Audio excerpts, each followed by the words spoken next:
I myself, Y. Ratnasindhu, Assistant Professor, Department of Regulatory Affairs, Hindu College of Pharmacy. A very good afternoon to one and all. On behalf of Hindu College of Pharmacy, we, the Department of Pharmaceutical Regulatory Affairs, welcome you for this fabulous online program, Prajwala, an international webinar series on contemporary issues in pharmaceutical regulatory affairs. Ours is one of such institutions, Hindu College of Pharmacy, started in 1999 and educating students to face the real world in all possible ways since 20 years. Our esteemed institute stands for its excellence, and there are many people to mention for their marvelous service to uphold the policy and educating and benefiting students with knowledge in Hindu College of Pharmacy. They are none other than our management, Sri Jupudi Rangaraju Garu, Chairman, and Dr. S. Madhusudan Rao Garu, Secretary and Correspondent, and our S12 Founder, Secretary, and later Chairman, presently our respected Honorary Chairman and PCI member, Dr. M. Radhakrishnamurthy Garu, who built the institution brick by brick, and our Principal, Dr. R. Govindarajan Garu. I am glad to introduce them to you all. We are also proud to say about our Department of Drug of Pharmaceutical Regulatory Affairs, led by a dynamic head of the department, Dr. M.V. Nagabhushanam Garu. Under his leadership, this department had developed like an education hub, and we are proud to say that it is one of the best department in Hindu College of Pharmacy. Now it's time to welcome our speaker for today's session, Mrs. T. Ramyasri Garu, M.Pharm, MBA, currently working in Lutis Pharma as a senior manager in Regulatory Affairs Department. Well versed with submission of ANDAs, NDAs, pre and post approvals, meetings with regulatory agencies, and compliance of regulatory and GMP guidances, Madam will deliver her talk on today's topic, role of regulatory affairs professionals in pharmaceutical drug development. Finally, it is more important to welcome you all once with a deep gratitude for your fantabulous responses for the program organizing by Department of Pharmaceutical Regulatory Affairs, Hindu College of Pharmacy. Now we'll start the program with a prayer song. Ya kundendu tusharahara dhavala ya shubhravastranvita ya veedam varadandamandita ya Shweta Padmasana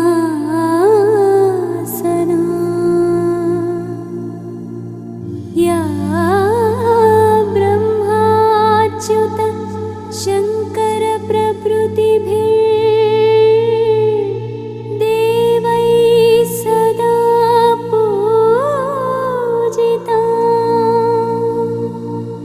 Saman Patu Saraswati Bhagavati Nisesha Jadyapaha. Now I request our HOD, convener of today's program, Dr. M.V. Nagabhushanam Garu, to start this session with these opening remarks. Over to our respected HOD, sir. Good afternoon to all esteemed participants present now for this 4-day international webinar series Prajwala, organized by Department of Pharmaceutical Regulatory Affairs, Hindu College of Pharmacy, Guntur, Andhra Pradesh, from 25th June to 28th June 2020. I feel happy to announce that more than 3,000 participants have registered across the globe from the fraternity of pharmacy to this international webinar. There are doctors, professors, associate professors, assistant professors, and participants from USA, Malaysia, Australia, Ireland, Ethiopia, Saudi Arabia, and many other countries have registered for this fabulous seminar. To make these unexpected days more useful and fruitful due to the prevalence of the pandemic COVID-19, Hindu College of Pharmacy is successfully running and conducting a series of webinars in this month of June 2020 for the benefit of pharma fraternity. On this behalf, I, Professor M.V. Nagabhushanam, Head of the Department of Pharmaceutical Regulatory Affairs, extends heartiest welcome to a humanitarian, good Samaritan and philanthropist, a renowned advocate of Guntur city, and our able administrator and a successful leader, motivator, and our beloved chairman, Sri Jupud Rangaraj Garu, to this webinar series. It is my honor to welcome Dr. Manav Radha Krishnamurthy Garu, member of PCI, retired professor of medicine, honorary chairman, and the founder, secretary, and correspondent of Hindu College of Pharmacy to this program. To this international webinar series, I cordially welcome well-known physician, visionary, and inspiring person, Dr. Madhusudan Rao Garu, secretary and correspondent of Hindu College of Pharmacy. I extend my ardent welcome to our principal, Dr. R. Govindarajan Garu, vice principal, A. Sunita Madam, Pharmacy director, and OSD, Sri Sitaramaya Garu, and other international to this international webinar series. I heartfully welcome and invite today's speaker, T. Ramyasri Madam, Senior Manager, Regulatory Affairs, Lutis Pharmaceuticals, Hyderabad, AP, who has readily accepted our request and invitation to spare her time and share knowledge to enlighten all of us on this topic of role of regulatory affairs professionals in pharmaceutical product development. Regulatory affairs profession has developed for the desire of governments to protect the public health by controlling the safety and efficacy of the pharmaceutical products in areas including manufacturing, research and development, quality control, etc. And there are multiple tragedies which has seen by the country or the world. Something like the vaccine strategies are there, sulfanilamide strategies are there, and mainly in the issues of safety and efficacy. This has resulted in a stricter norms for marketing authorizations and regulations of the manufacturing practices. GMP helps mainly in 5 P's, that is people, premises, processes and products and procedures. All these are regulated by GMP in pharmaceuticals. Good laboratory practices regulates the adverse effects and improvement of the human health. And GDP regulates the documentation practices and distribution practices. And GCP is mainly looking after good clinical practices. In spite of these many regulatory practices that are in vogue throughout the world, even though medicine is rigorously tested for safety and effectiveness before it comes into the availability of the consumer, there are many tragedies that the world has seen. Therefore, regulatory agencies in the respective countries, even though they are making many stringent regulations, many tragedies that the people are looking at. Some of the examples I would like to iterate here are phenylpropanolamine, a drug which is used for allergies or something like nasal congestion or sinus irritation, was recalled from the market in 2000 after 60 years of its usage by the patients. The drug was taken off by the market, and the drug that saw many users of its long history. More than 25,000 lawsuits have been filed against this variety of drug companies.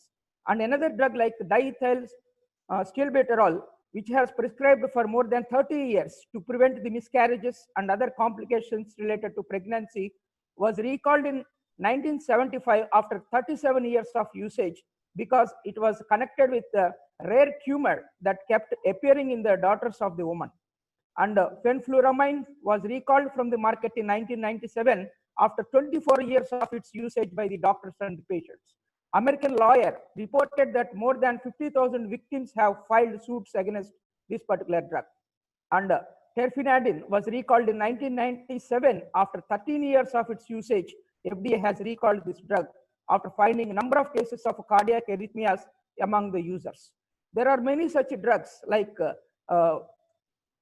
cerivastatin and rofecoxib, valdecoxib, etc. All these are because of its usage. They came to know that users have facing certain kinds of complications.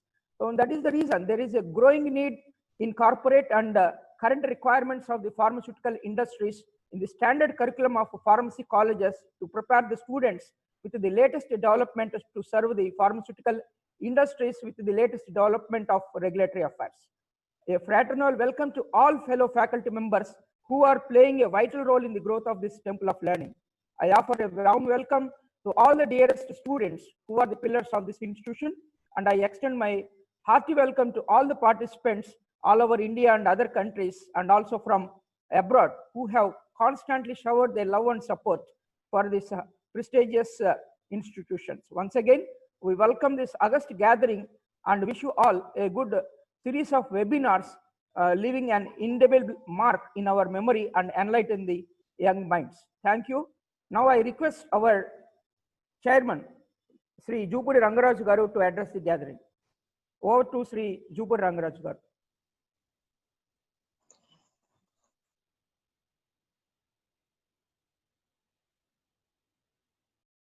Of Pharmacy, as he stated earlier,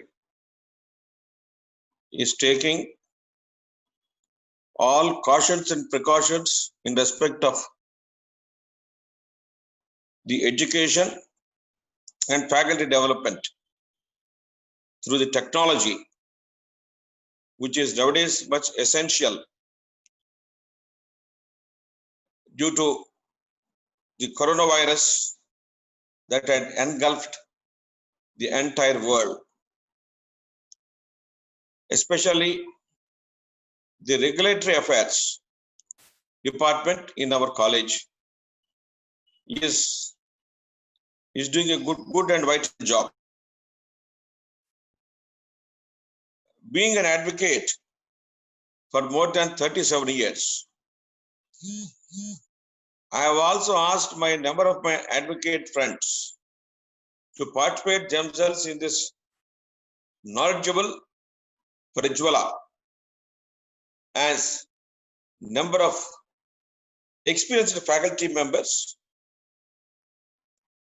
and others are giving their due consideration in respect of regulatory affairs of the pharmaceutical companies.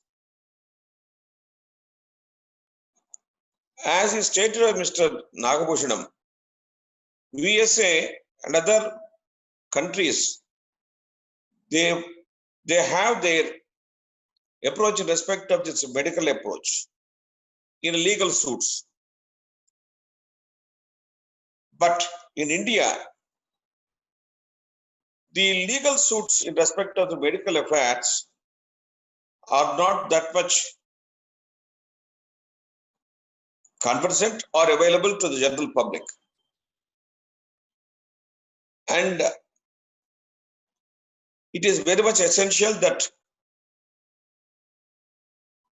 this type of subjects would be there and necessary even from the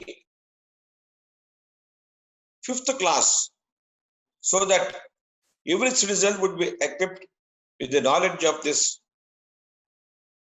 particular type of law. And especially, our Hindu College of Pharmacy has taken up this onerous job. And from the core of my heart, I have to say that our honorary chairman, Sri Dr. Manav Raghukrishna Garu, who has been a physician for a number of years and who has got vast experience in medicine, was the secretary and chairman who had paved this college in such a good shape and had also roped in about more than 14 to 15 PhD faculties with good environment, and being the PCI member, he is also trying to take good initiatives in respect of this regulatory affairs also. I am really happy that number of peoples and also professors are participating in this webinar. I really congratulate, and I feel that this webinar should go on well. And I also intend that the participants who have participated, the registration is about 3,000. This is a welcome affair. I have put the word affair, it is only in the sense of the knowledge. Nowadays, due to this COVID, I feel that the law pattern will also change in respect to regulatory affairs. And I feel that this seminar would give through knowledge and guidance for the future generations to come. I am really happy that the participants who are professors, another eminent personalities, they would throw light in respect of this webinar, and I feel that it's a wonderful job at this time of crisis of COVID. Thank you. Jai Bharat.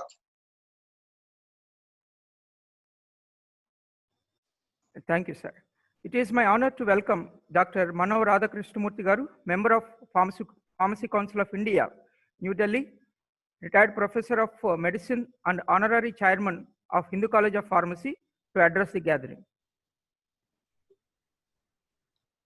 Thank you, Dr. Nagabhushanam. I am very happy to be associated with the Department of Regulatory Affairs of Hindu College of Pharmacy today, being projected the regulatory affairs, the importance of it on webinar. I feel proud that the Department of Regulatory Affairs of Hindu College of Pharmacy has come forward to have this seminar, international seminar, having more than 3,000 delegates all over the world, professors, associate professors, industrialists, scholars, students.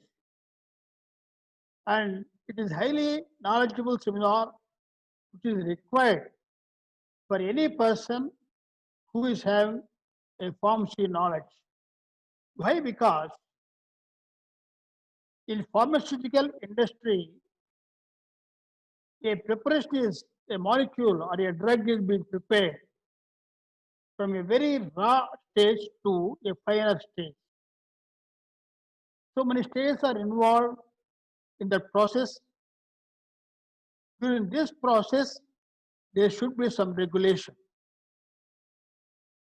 So, this regulatory personnel are involved in many aspects. In the industry, there is a triangular effort, triangular regulation, I should say, for the benefit of the human beings. That is from the government, from the industry, from the consumer. Industrialists always prepare a product and that will be governed by laws and regulations by the government. And once the product is released into the market, the consumer will have its benefits. In this process, ultimately, the beneficiary is the consumer. In this, the role of the personnel of regulatory affairs is a liaison man between all these three people, that is government, industry and consumer. In industry, he is associated with research scholars and also analytical people, and till the product is released, he is associated with that. And he is the person who maintains the laws and regulations stipulated by the government. Why the laws and regulations? Because the product is once released after sufficient clinical trials phase 1, 2, 3, 4. It is released into the market. The efficacy and safety of the product has to be maintained. Efficacy and safety means once the drug is taken by the person who is needed, there should not be any adverse effects, and it should have effects on the targeted tissues, a good relief to the patient with betterment. In this process, this regulatory personnel are involved whether a product is having any adverse reactions over the patients or the persons who are receiving. He has to record. He has to notify the problems, whatever that is coming out, so that whether it can be correctable. If it is so, it will be corrected by again the industry or the other persons who are related to it. Coming to the consumer, he has to note down all the adverse reactions, whatever that is possible, in how many people it is coming. So, whether the drug is safe, if it is going into large scale, all these things are to be recorded by a regulatory personnel. So, he is a very, very, very pivotal person in any pharmacy related subject, because once the product is released, that has to be maintained very well. In this regard, our regulatory affairs, Department of Regulatory Affairs, has taken such a challenging issue and giving a good knowledge to a very good speaker, having so much of knowledge and so much of involvement, and such person is Sri Rameshri Garu. I salute her for having accepted to be the speaker of this webinar function. And on this occasion, I congratulate the team of people under the guidance of Professor Nagabhushanam, Professor Ramaya. My special gratitude to Sri Nagaraj Garu, Vice President R&D of Lutis Pharmaceuticals, Hyderabad, who took great interest to spend his time with us and giving his support in successful conduction of this webinar. And now I request our Principal Sir, Dr. R. Govindarajan Garu, to address.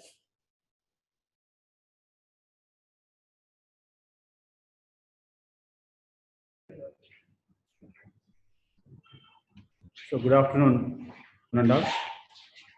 This is immense pleasure before you this August occasion for the inauguration of international webinar series organized by the Department of Regulatory Affairs. On behalf of our Hindu College of Pharmacy, our management, Sri Juv Rangaraj, our Chairman Sir, and our Secretary and Correspondent, Sri Dr. Masunur Garu, and the Honorary Chairman Sir, respected Dr. Manohar Radhakrishnan Garu, and all our faculty members and students, we warm welcome for this inaugural functions. So this is one of the important platform. We know about the drug issues, because everyone should get right medicines and right cost. That is ultimately the present global scenario going on. So this is the Department of Regulatory Affairs, one of the important arena in pharmacy field to know about the drug actions, drug related issues. Whenever the drug research comes out, any drugs for come for the any kind of issues to one drug will be give for right content. If your content is wrong, ultimately it gives a lot of reactions will be take place. So these are one of the precious department will be taking to control of the all the area of entire industrial process. So in these junctions, I warm welcome again to all the plenary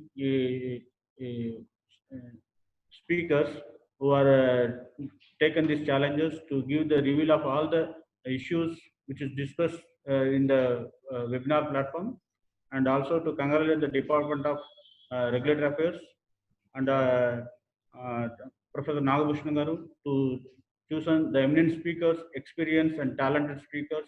The topics to choose in fantabulous, which is need present scenario, So I really congratulate in behalf of college to Dr. Nagabhushanam to choose some good speakers and good topics for this webinar, and also the team of the regulatory affairs department. So thank you. I'll be with this part of the seminar. Thank you, Anita.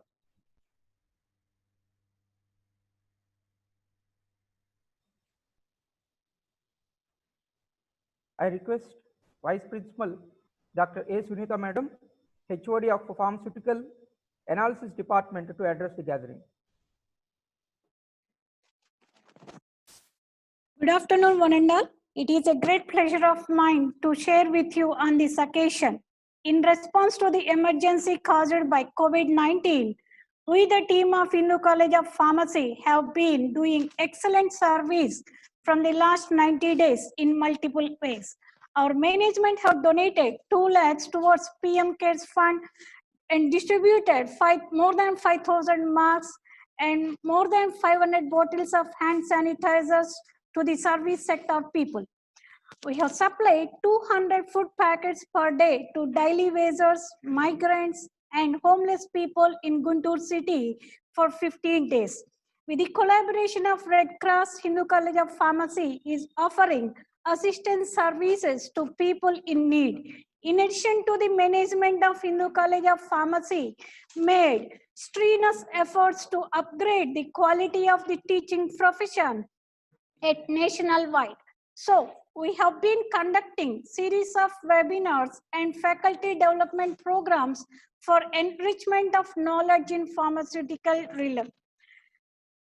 I want to appreciate and congratulate the program convener, Dr. M.E. Nagabhushanam Garu, and his team, Department of Regulatory Affairs, Hindu College of Pharmacy, for conducting this 4-day online international webinar series, Prajwala. As we all are aware of that, regulatory affairs plays a crucial role in the pharma industry, as the pharmaceutical sector is rising very rapidly, and there is a need of regulatory affairs professionals to provide the current needs of industries for the global competition. It is involved in all stages of drug development and also after drug approval and marketing. It acts as the interface between pharmaceutical industries and government authorities across the world. Prajwala comes up with the evolution of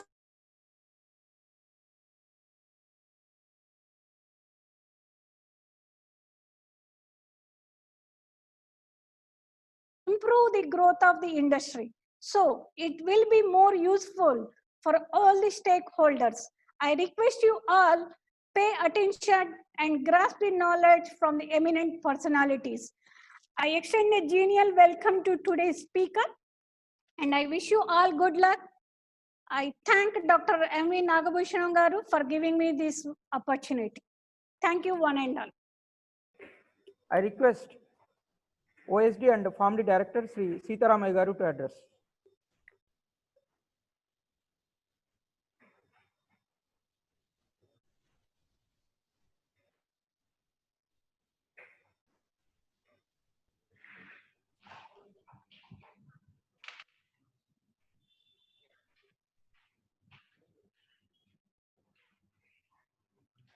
Hello.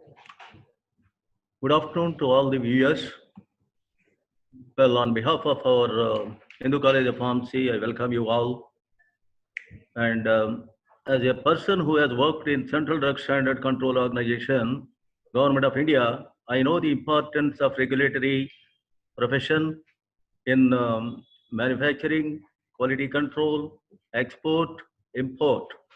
So this has got a lot of importance in the coming future, because some of the companies are going to shift from China. They are going to come to India, and India is going to get many more orders from the neighboring countries. And those students who are doing the regulatory affairs, those who are working in the regulatory affairs department, they have a lot of opportunities in teaching, research, quality control, and drug approvals like ANDA, NDA, and all those things. So on this occasion, I wish to congratulate our management who have started this course 12 years back. They have vision that this department and this profession will have a lot of opportunities. So I wish to congratulate our management. And now I want to congratulate the Regulatory Affairs Head of Department, Dr. Ravi Nagabhushanam, and other colleagues for selecting good speakers, good topics to update the knowledge of the students, faculty, and other research workers. Thank you, sir. Thank you for giving me this opportunity. Thank you. I request Head of the Department of Pharmacognosy, Dr. Rame Garu, to introduce today's speaker. Over to Dr. Rame Garu.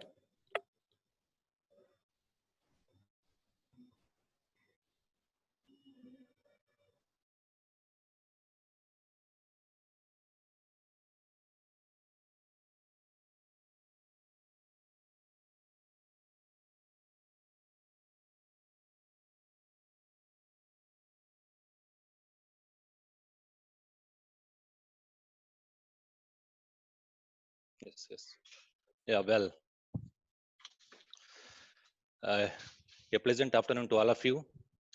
Honorable Chairman of Hindu College of Pharmacy, Sri Jupudi Rangaraju Garu, Honorable Secretary and Correspondent, Dr. S. Masnurao Garu, Honorary Chairman, Dr. Manohar Radhakrishna Garu, Principal, Vice Principal, OSD, my colleagues and invited faculty members and students of various colleges across India and abroad.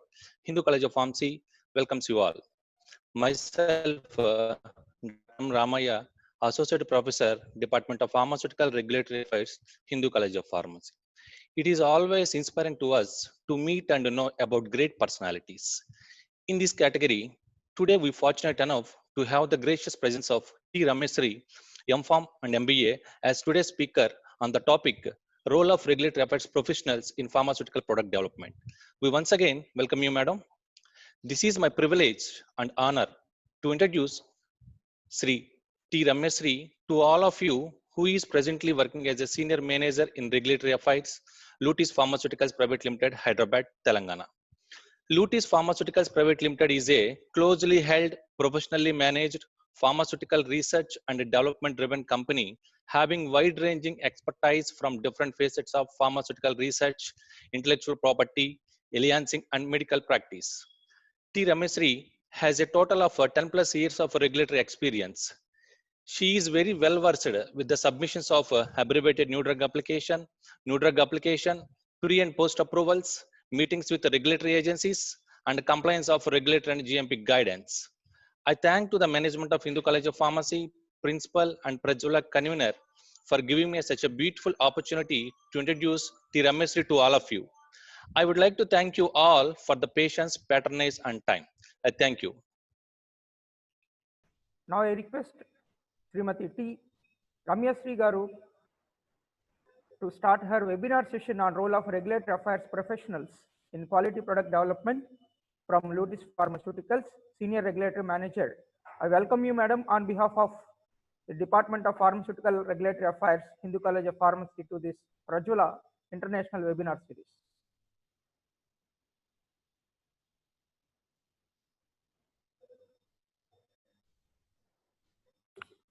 Over to Ramyasri, Madam. Yeah, good evening, one and all. Thanks Good evening.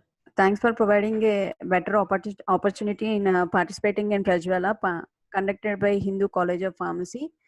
I thank respected management, professionals, and the students, professors, assistant professors. Thanks for giving a opportunity to participate in this program.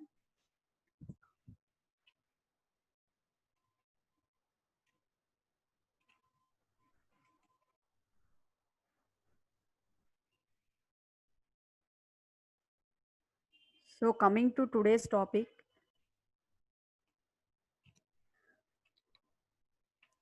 today I would like to discuss on role of regulatory affairs in pharmaceutical product development. So I am currently working in Lutis Pharma as a senior manager in regulatory affairs department.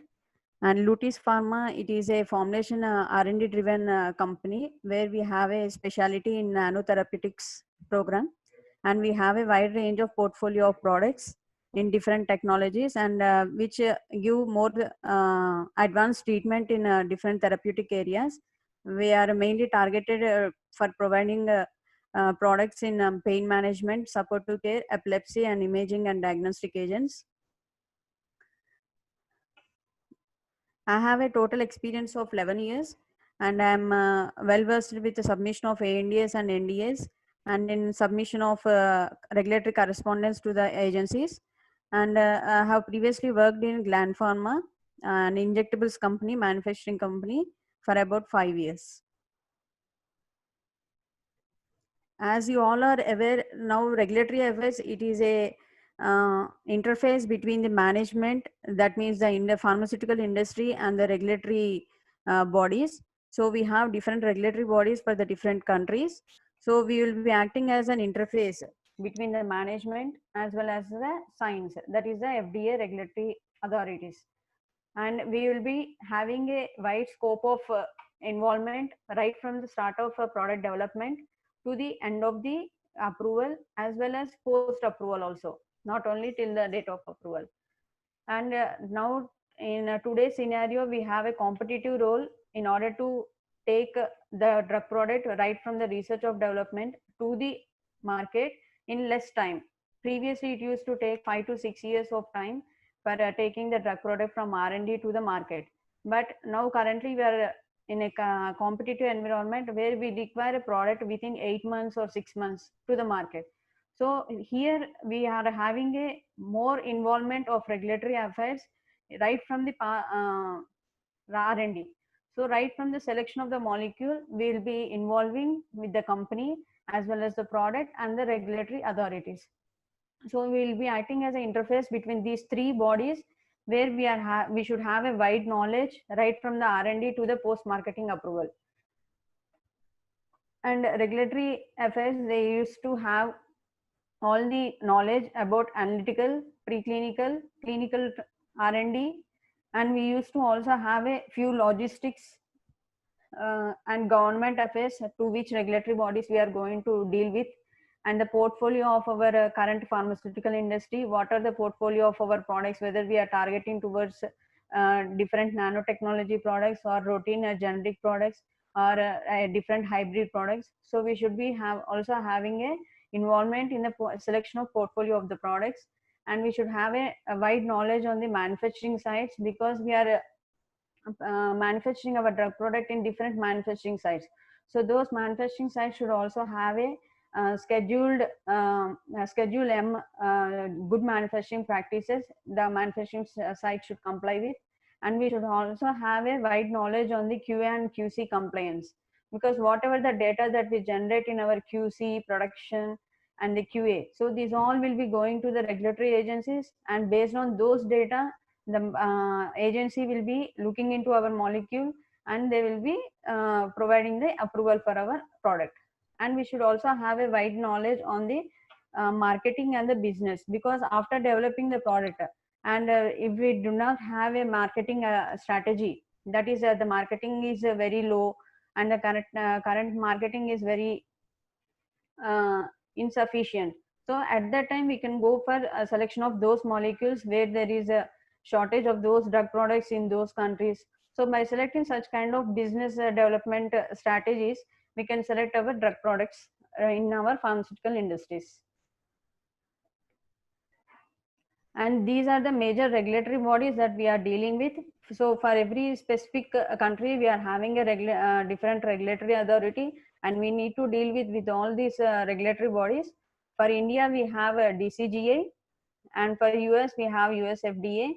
For UK, we have MHRA, Australia TGA, and Japan, it is MHLW. For Canada, we have Health Canada. For Brazil, we have Anvisa. For South Africa, we have MCC, and for Europe, we have EMEA.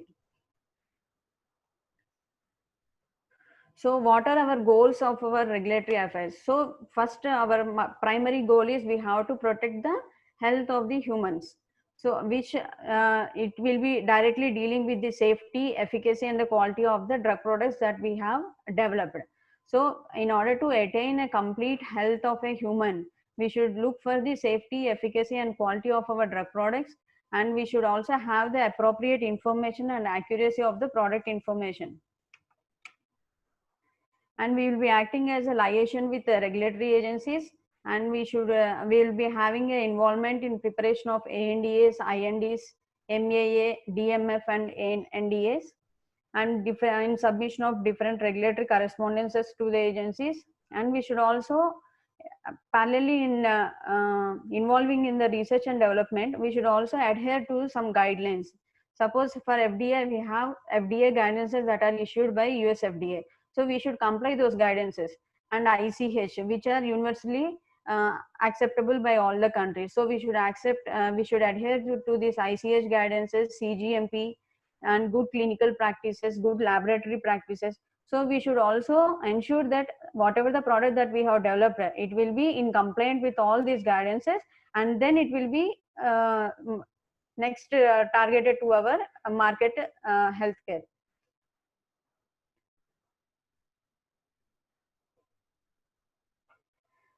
And here comes the complete role of the regulatory affairs, where we will be involving in the strategic planning, pre-market, interfacing, as well as the post-market. So we will be it will be involved from the R&D, clinical studies, and submission of our dossier to the regulatory agency, in manufacturing, labeling, and for advertising, distribution, and reimbursement, and post-marketing surveillance. So in all these pathways, we will be having our involvement in regulatory affairs. And coming to the development of the molecules. Suppose now we are screening for 10,000 compounds. So first it is discovered, so we cannot ensure that all the 10,000 molecules will be coming into the market straight away. It's not the case. So while we have a drug discovery of 10,000 compounds, so during the stages of preclinical and clinical development, the number of compounds may be reduced to 250. So similarly, while coming to the clinical stages, where we have a different clinical trials, so here we are having we are evaluating the therapeutic and the safety and efficacy of the drug product on the human patients. So here we will be having the complete picture of our molecule, how it is safe and how it is effective for the target patient. And then while after completion of the clinical trials also, based on the clinical trials results, so we have to select a few molecules, and based on that one, we will be submitting our dossier to the regulatory agencies, and then we will be accompanied by the regulatory approval. And once this compound has been approved, then it will be marketed into the respective market. Suppose if it is approved by US FDA, then it will be marketed in USA. So similarly, so and so countries. So previously, this development of the molecule, it is used to be a normal way, normal pathway, where they used to trial and errors, and based on that one, they used to do the developmental studies. But now currently, all the regulatory bodies, they are looking for a quality by design approach. So where we have to identify our quality target product profile at the initial stage of the molecule. So after identifying this quality target product profile, we have to identify what are the critical quality attributes of our product, which will be having impact with this Q2PP. So after selection of these CQAs, we have to develop our drug product with different manufacturing steps, and at each manufacturing step, we have to have a control strategy by ensuring that if we apply this control strategy, the drug product will be delivering the Q2PP design product. So in this way, we have to now develop the drug product by following this QBD approach. And now whatever I have said, this is the different pathway where we will be assessing our product performance by identifying the QTPP of our drug product. Suppose if we have an injection, so our injection should be sterile, and it should be having the 100% therapeutic effect, because it is 100% bioavailable once it is injected into our bloodstream. So it should have that quality product target profile. We have to assign that one to our product, and we have to assess what are the CQAs, critical quality attributes. Suppose we have to have sterility of our drug product. So what are the components that we have to look for so that our product will be sterile? So we have to go through the manufacturing process and our components so that all these process steps are sterile, so that the complete final drug product will be sterile and it will be giving a 100% therapeutic efficacy. In this way, we have to identify the critical quality attributes at each manufacturing process step and for each material, so that we can identify those critical quality attributes, and we will be targeting our control strategy, so that if any variation of these controls are there, so it will be directly reflecting in our QTPP of our drug product.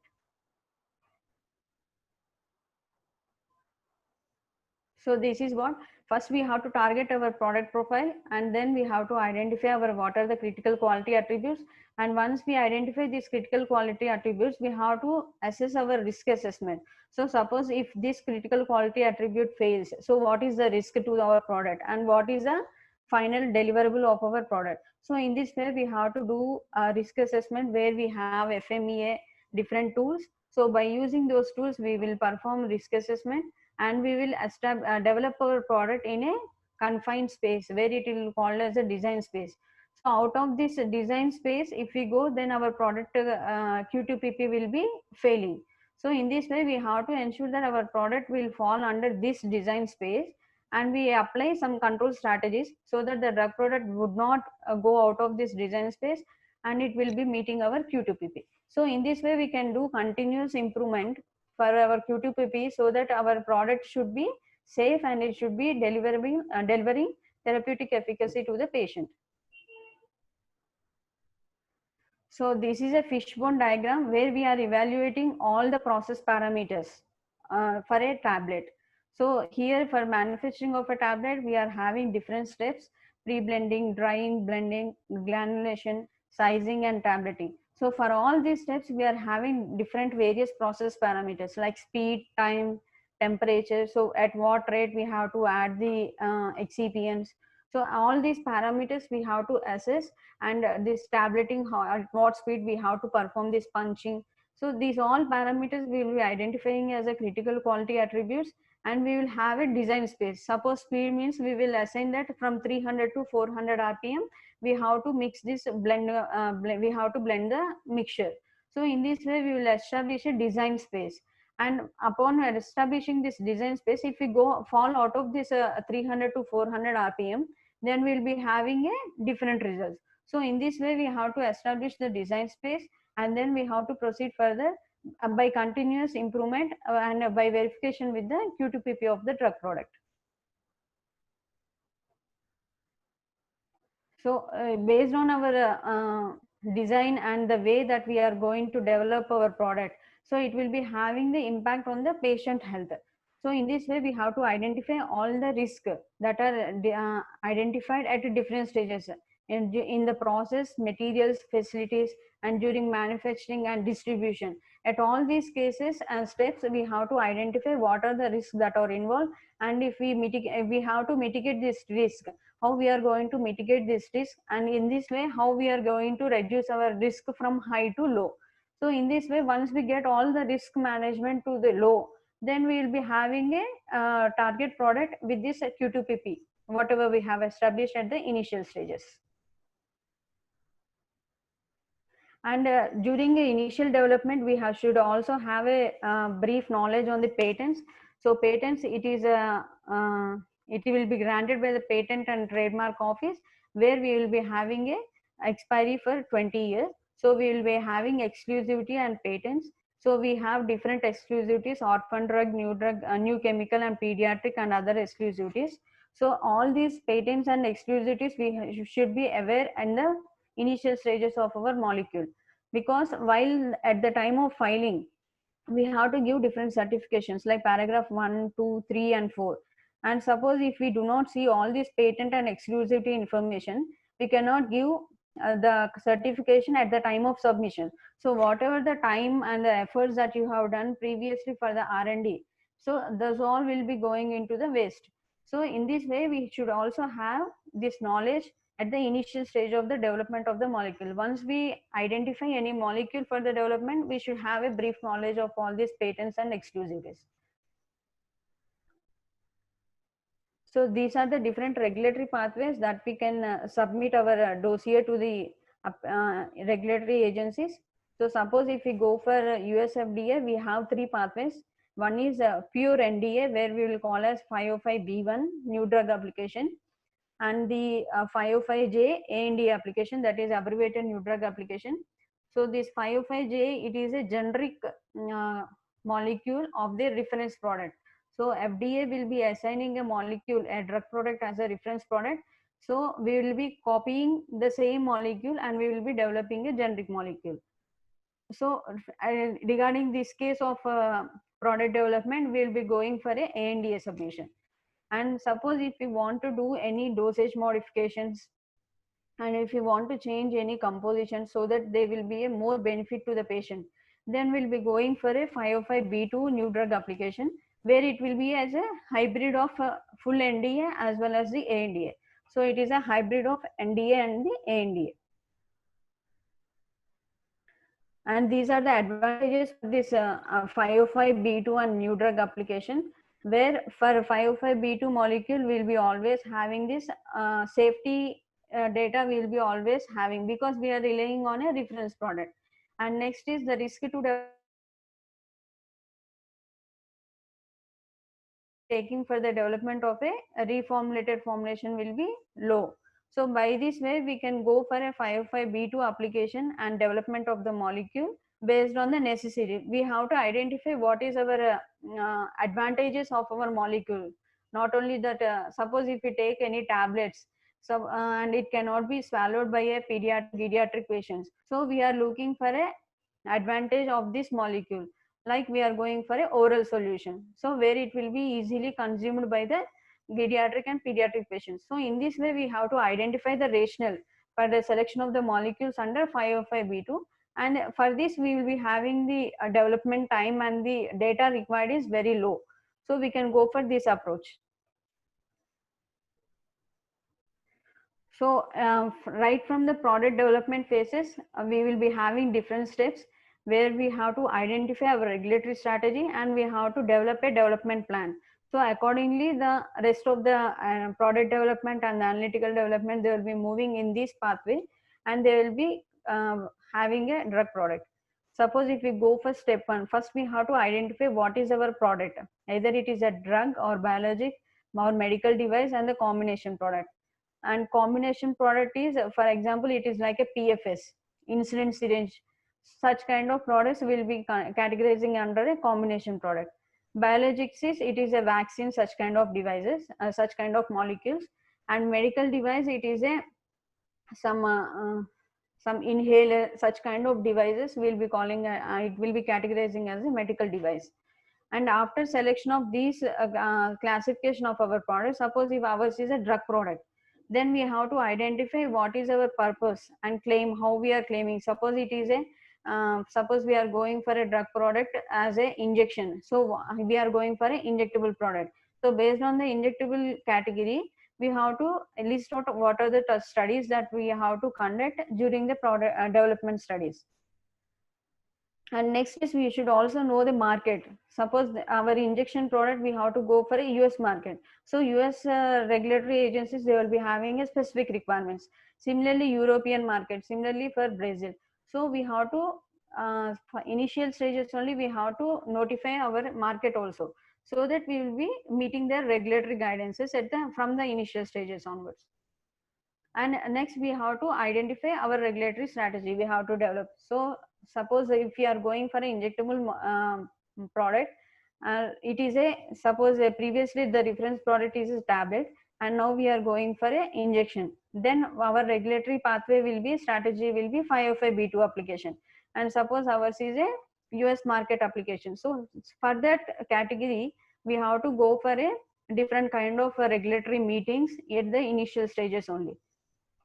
So that strategy will be writing with all the specific requirements, and then we'll be moving ahead. What are the critical paths that will be coming? Suppose what are the requirements that we have to do, what are the studies? So for all those, we will be categorizing what are the critical steps and the milestones that we have to attain, and we have to periodically review this regulatory strategy and the development plan, so that it will be there should not be any gap between the studies and between the agencies. So, and next we have to go for the execution. Like suppose if we want to do any studies related to extractable and leachables, non-clinical studies or clinical study requirements, then we will be performing those studies. Then after that one, we will be going for a clinical trials if required. If the agency is willing to have a clinical studies, if we identify those studies, then we can go for clinical studies.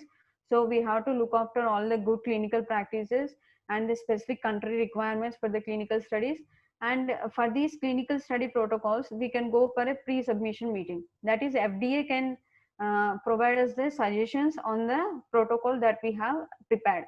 Suppose if they have any queries on the clinical study protocol, they will be conveying those responses through this pre-submission meeting. And then after the completion of all these studies, we will be collecting all the data and we will be going for the NDA 505(b)(2) application. So in this way, we will be having our involvement right from the step 1. So as I told you, here we are going to develop in step 4, we are going to develop a regulatory strategy.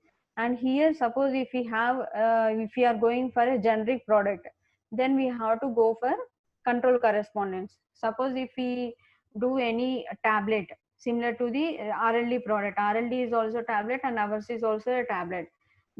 For tablets, we do not have the quantitative and qualitative information in the literature references. So we will be developing our molecule and we will do we'll be developing our molecule and we'll be doing reverse engineering of the RLD product, and based on that one we can quantify the what are the excipients that are available and how much quantities are available. And after doing those, directly we cannot submit our we cannot go forward and we have do exhibit batches and go for regulatory submission. Suppose if there is any difference after submission, then the FDA may reject our application. So whatever the efforts that we have done, it will be of waste. So in this case, the FDA has given us a pathway where we can go for a control correspondences. Here we can give our opinion to the FDA that we are going to develop so and so molecule with this composition or with this strategy. Will the agency agree? Is Q1, Q2 is matching? So in this way, we can write our queries to the regulatory agencies in the form of a control correspondence. So in this case, FDA will review these control correspondences, whatever we have submitted, and they will give their responses within 60 days from the date of submission. So we have to calculate all these timings also, whatever the FDA designated timings, their responses in our development plan, so that we can have our target date for the submission of our molecule. Similarly, for complex control correspondence, this we will be submitting in case of any clinical data if we need to have any evaluation from the FDA, or for review of any bioequivalence protocols, for any other pharmacokinetic data evaluations. So in this case, we will submit control correspondences of complex molecules. So in this case, they will be providing the response in 120 days. And apart from this, is mainly for generic molecules, control correspondence. And if you want to go for any 505(b)(2) molecules, then we have different types of meetings where we can do pre-IND meetings, pre-NDA meetings, and type C meetings. So these meetings, they have categorized as a type A meeting, type B meeting, type C meeting. Here the type A meeting, it is nothing but if we have to get any recommendations from FDA on any related safety related issues, then we can go for a type A meeting. And if you want to have any emergency related meetings, or we have to take any confirmation, or we have any queries, then we can go for type B meeting. In this case, we can submit pre-IND meetings, pre-emergency, and pre-NDA meetings. And we have another category of type B meeting where it is end of a phase meetings. Suppose if we do any clinical trials of 1, 2 and 3, so those meetings and those clinical study protocols and the results we can discuss through this type B meeting. And type C meeting is which do not cover the above meetings, so we can go for type C meeting. So once we submit our meeting request, then the FDA will be evaluating our meeting package, and they will be deciding in what way they can interface with us. So they have a face-to-face meeting and teleconference or video conference and written responses. So here FDA will decide based on the content of the package and the data that we requested. They will decide and they will communicate to us whether a written response is sufficient or do we have any do we require any face-to-face meeting. So and they will be dedicating some timelines for conducting these meetings, providing the responses. So for these each type of meeting, A, B and EOP type B, and for type C meetings, so these are the timelines that FDA has designated. So after submission of our meeting request, so they will be providing their response within 30 days, 60 days or 70 days. So this is a brief layout of their responses, and if we have any queries on the responses that they have provided, even then also we can revert back to them through the meeting package. And the another one is a suitability petition. This is for ANDAs where we go for generic molecules.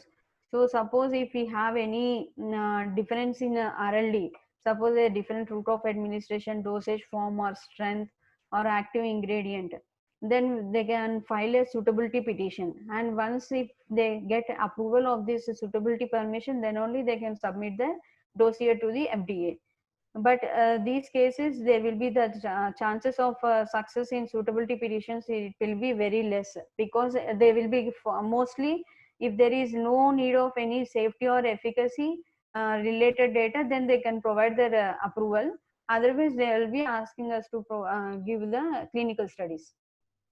So this is one of the example where they got the approval for suitability petition, where the RLD has already 3 strengths, 0.025, 0.5 and 0.1, and we are going for an intermediate strength between the 0.025 and 0.1.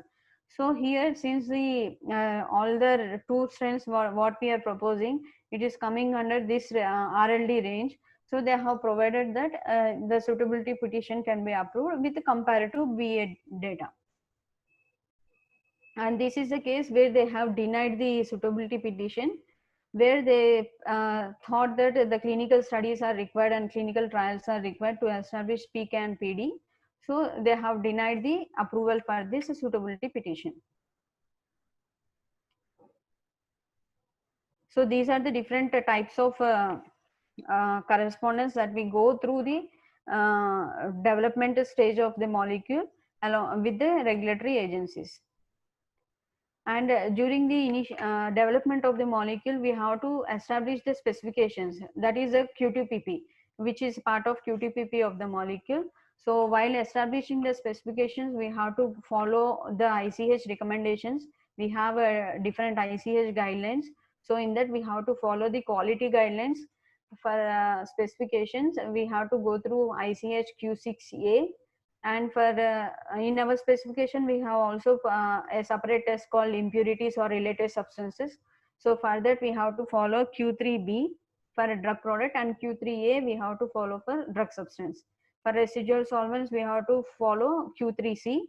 And the other tests like description, pH, osmolality, particulate matter, those will be following the respective USP or PHR general chapters. And if we have any specific test related to dosage form, then we have this category under ICH Q6A, where they will describe, suppose if it is a tablets, then we should have hardness, friability, dissolution, uniformity of dosage units. So such kind of tests we have to include our specification. So all these specifications we have to monitor right from the development stage to the submission of the dossier to the agency. So in all this establishment, we have to ensure that all the specifications that we establish Our test results will be passing these specifications.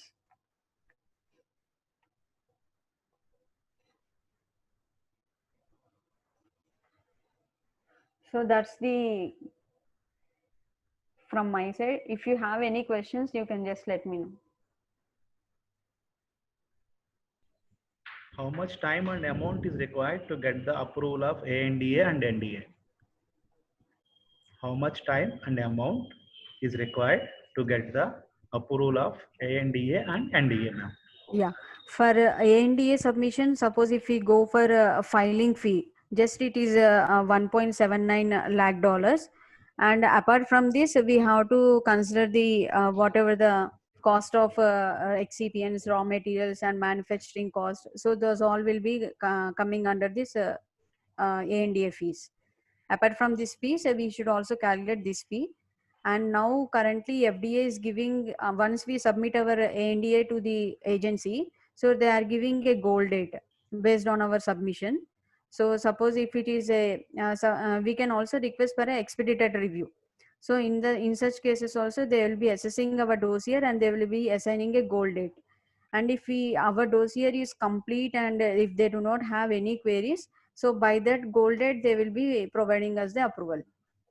And in case of NDA also, if we submit our dossier with clinical data, then we should submit our NDA fee of about $29 lakh. And apart from this, all the manufacturing cost will be also involving. So for this NDA also, they will be assigning the goal date. Mostly the goal date of NDA molecules will be around 10 to 12 months. And for NDA molecules, it is about 12 to 15 months they are assigning. That is if with a clause that we should not have any deficiencies. There is any specific softwares or applications required for the submissions of ANDA and NDA? Yes, we have to take the applications from different softwares. So in that already the modules and everything will be there. So in that we have to upload the prepared documents so that it will be compiling and it will be giving us the output that we have to submit to the agency.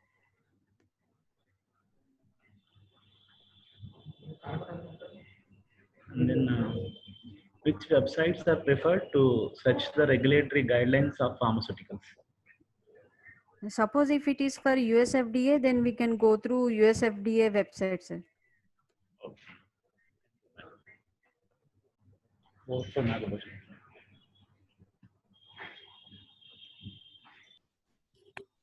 Good afternoon to everyone.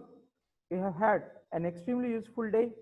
On behalf of the management, participants, faculty, and students of Hindu College of Pharmacy, I thank Ramyasri Madam, the Senior Regulatory Manager at Lutis Pharmaceuticals, Hyderabad, for sharing his views and experiences and knowledge on the role of regulatory affairs professionals in pharmaceutical product development.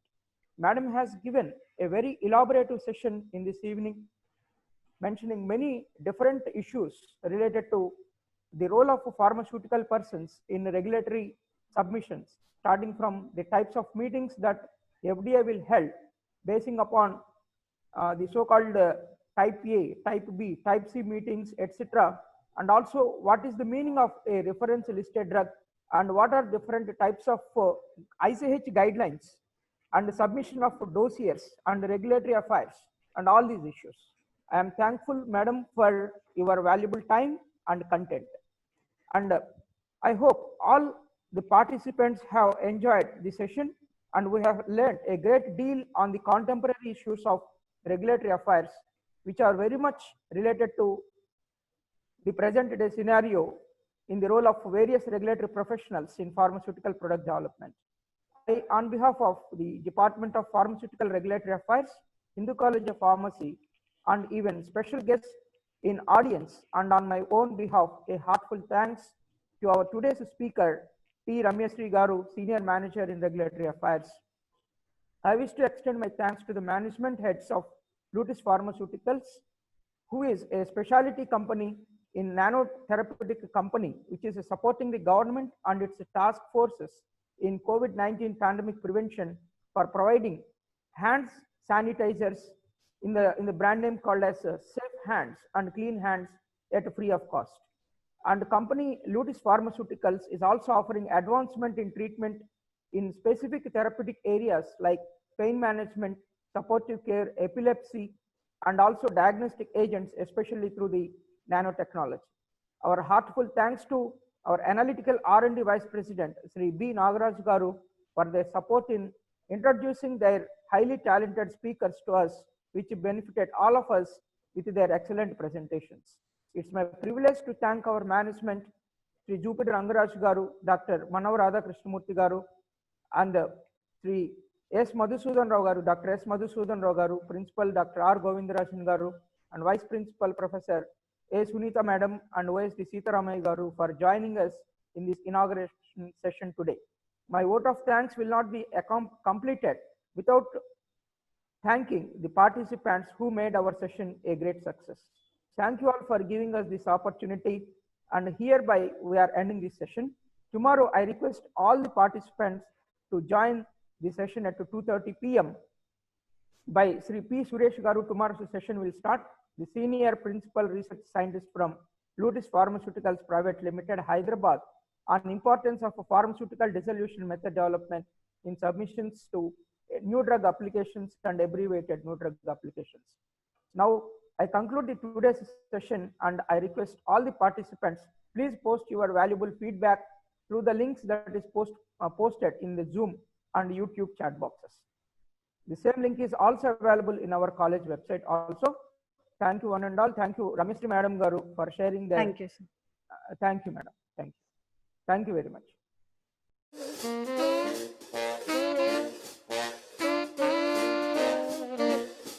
The 1940s brought unprecedented activity in all areas of manufacturing and medical products. FDA took on the responsibility for testing and releasing penicillin and insulin and became a clearinghouse for information on quality control testing of pharmaceuticals and vitamin supplements. When the war began, the FDA began testing drugs for the military, among them new antibiotics and antimalarials that were being shipped overseas in billions of doses. FDA also developed tests to detect new synthetic pesticides in the food supply. In the Public Health Service, the Bureau of Biologics became responsible for more vaccines and for safeguarding blood and plasma for injured troops. A new era was beginning in medicine and nutrition as science was providing not only the means to create new products, but to test them for safety and effectiveness. So on penicillin, which is the breakthrough for the industry, this was a very powerful drug, the most powerful drug up to the time, and the thing that made modern medicine was penicillin. It was created in a laboratory. The scientists in the laboratory offered it to industry, and industry said, nah, I don't think we need this. Maybe we can't patent it. Oh, we have to take it from this little mold and scale it up to huge vats. That's going to be complicated. It's not worth it. Industry was very risk averse. So what happened is the scientists brought it to the US, and it was a government laboratory that did the work. They built it up from a little mold to 20 times more powerful drug in big vats, and it was ready for delivery and use in World War II. And then the industry said, oh, now I get it. If we do research and we create life-saving drugs in our laboratory, we can sell products, we can build an entirely different model. Not just this junk that everybody sells as patent, you know, in a funny bottle, but really life-saving drugs. By the late 1940s, the first randomized placebo-controlled clinical trials were being performed on drugs in Europe and at the new National Institutes of Health under the U.S. Public Health Service. Up until this time, the FDA had been a central point of information for health agencies. Starting in 1949, the FDA began publishing guidance to industry as well. FDA published its first guidance to industry, Procedures for the Appraisal of the Toxicity of Chemicals in Foods, sharing its methods for safety testing in animals. By the 1950s, FDA-style animal studies and NIH-style human clinical trials had become the new standards against which all new product data was being compared. In 1953, the Federal Security Agency became the Department of Health, Education, and Welfare. industry, academia, and the FDA moved into a new age in medical science.